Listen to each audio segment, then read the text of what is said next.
ಎಲ್ಲಾರ್ಗು ಕೂಡ ಕಾಮನ್ ಆಗಿ ಒಂದು ಡೌಟ್ ಇರುತ್ತೆ. ಏನಂದ್ರೆ ಇವಾಗ ಸೆಕೆಂಡ್ ರೌಂಡ್ ರಿಸಲ್ಟ್ ನಮ್ಗೆ ಯಾವಾಗ ಬರುತ್ತೆ ಅಂತ. ಯಾಕೆಂದ್ರೆ KA ಕಡೆಯಿಂದ ಯಾವುದೇ ತರದ ಅಫಿಷಿಯಲ್ ನೋಟಿಫಿಕೇಶನ್ ಇಲ್ಲ ಸೆಕೆಂಡ್ ರೌಂಡ್ ರಿಸಲ್ಟ್ ಇಂಥದೇ ಡೇಟ್ ಬರುತ್ತೆ ಅಂತ. ಆದ್ರೆ ನಿಮ್ಗೆ ಅಪ್ರಾಕ್ಸ್ ಡೇಟ್ ನ ಅದನ್ನ ವಿತ್ ಪ್ರೂಫ್ ಸಮೇತ ತಿಳಿಸ್ಕೊಡ್ತೀನಿ ಒಂದು ವಿಡಿಯೋದಲ್ಲಿ ಸೆಕೆಂಡ್ ರೌಂಡ್ ರಿಸಲ್ಟ್ ಯಾವಾಗ ಬರುತ್ತೆ ಅಂತ. ಅದ್ರ ಬಗ್ಗೆ ತಿಳ್ಕೊಬೇಕಂದ್ರೆ ವಿಡಿಯೋನ ಕಂಪ್ಲೀಟ್ ಆಗಿ ನೋಡಿ. ಅದಕ್ಕಿಂತ ಮುಂಚೆ ಯಾರೋ ಚಾನಲ್ ಸಬ್ಸ್ಕ್ರೈಬ್ ಮಾಡ್ಕೊಂಡಿರಲ್ಲ, ಕೆಳಗಡೆ ಸಬ್ಸ್ಕ್ರೈಬ್ ಬಟನ್ ಅಂತ ಕಾಣ್ತಾ ಇರ್ತದೆ, ಕ್ಲಿಕ್ ಮಾಡಿ ಪಟ್ ಅಂತ ಸಬ್ಸ್ಕ್ರೈಬ್ ಮಾಡ್ಕೊಳ್ಳಿ. ಹಾಗೆ ಪ್ರತಿಯೊಬ್ರು ಕೂಡ ವಿಡಿಯೋಗೊಂದು ಲೈಕ್ ಕೊಟ್ಬಿಟ್ಟು ವಿಡಿಯೋ ಮಾಡಕ್ಕೆ ಸ್ಟಾರ್ಟ್ ಮಾಡಿ. ಇವಾಗ ನಾವು ಡೈರೆಕ್ಟ್ ಆಗಿ ವಿಡಿಯೋ ಬಗ್ಗೆ ಬರೋಣ.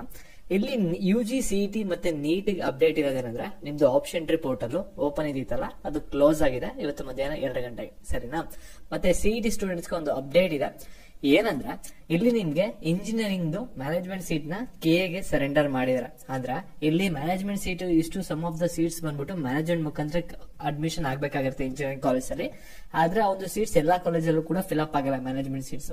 ಆ ಒಂದು ಸೀಟ್ಸ್ ಎಲ್ಲ ಏನಾಗಿದೆ ಅಂದ್ರೆ ಇವಾಗ ರೌಂಡ್ 2 ಗೆ ಆಡ್ ಅಪ್ ಆಗಿದೆ, ಸರಿನಾ? ಯಾವ ಕಾಲೇಜಲ್ಲಿ ಯಾವ ಸೀಟ್ಸ್ ಗಳು ಇನ್ಕ್ರೀಸ್ ಆಗಿದೆ ಅನ್ನೋದನ್ನ ಇಲ್ಲಿ ನೀವು ನೋಡ್ಕೋಬಹುದಾಗಿರುತ್ತೆ. ಒಂದು PDF ಅಲ್ಲಿ ಇನ್ ಡೀಟೇಲ್ ಆಗಿ ನಿಮ್ಗೆ ಇನ್ಫಾರ್ಮೇಶನ್ ಸಿಗುತ್ತೆ. ಮತ್ತೆ ಇಲ್ಲಿ ನಿಮ್ಗೆ ಎಲ್ಲರಿಗೂ ಕೂಡ ಮೇನ್ ಆಗಿ ಕಾಮನ್ ಆಗಿ ಒಂದು ಡೌಟ್ ಇರೋದು, ಇವಾಗ ನಮ್ಗೆ ಸೆಕೆಂಡ್ ರೌಂಡ್ ರಿಸಲ್ಟ್ ಯಾವಾಗ ಬರುತ್ತೆ ಅಂತ. ಯಾಕೆಂದ್ರೆ ನೀವು ಇವತ್ ಬರ್ಬೋದು, ನಾಳೆ ಬರ್ಬೋದು, ನಾಳಿದ್ ಬರ್ಬೋದು ಅಂತ ಕಾಯ್ತಾ ಇರ್ತೀರಾ. ಆ ರೀತಿ ಕಾಯ್ದ್ರೆ ನಿಮ್ಗೆ ಎಕ್ಸಾಕ್ಟ್ ಡೇಟ್ ಆಗಿರ್ಲಿ ಅಪ್ರಾಕ್ಸಿಮೇಟ್ ಡೇಟ್ ಆಗಿರ್ಲಿ ಯಾವುದು ಕೂಡ ಗೊತ್ತಾಗಲ್ಲ. ನೀವೇನ್ ಮಾಡ್ಬೇಕಾಗುತ್ತೆ ಅಂದ್ರೆ MCC ಯಾವ ರೀತಿ ವರ್ಕ್ ಆಗ್ತಿದೆ ಅಂತ ಅದನ್ನ ಚೆಕ್ ಮಾಡ್ಕೋಬೇಕು. ಯಾಕೆಂದ್ರೆ ನಿಮ್ಗೆ KECT ನೀಟ್ ಎರಡು ಕೂಡ ಕಂಬೈನ್ಡ್ ಕೌನ್ಸಿಲಿಂಗ್ ಆಗಿರುತ್ತೆ. ಮತ್ತೆ ಆಲ್ ಇಂಡಿಯಾ ಕೌನ್ಸಿಲಿಂಗ್ ನೀಟ್ ಏನಿದೆಯಲ್ಲ ಮತ್ತೆ ಸ್ಟೇಟ್ ಕೌನ್ಸಿಲಿಂಗ್ KA ಏನಿದೆಯಲ್ಲ ಎರಡು ಕೂಡ ಪ್ಯಾರಲ್ ಆಗಿ ಹೋಗ್ತಾ ಇರುತ್ತೆ, ಸರಿನಾ?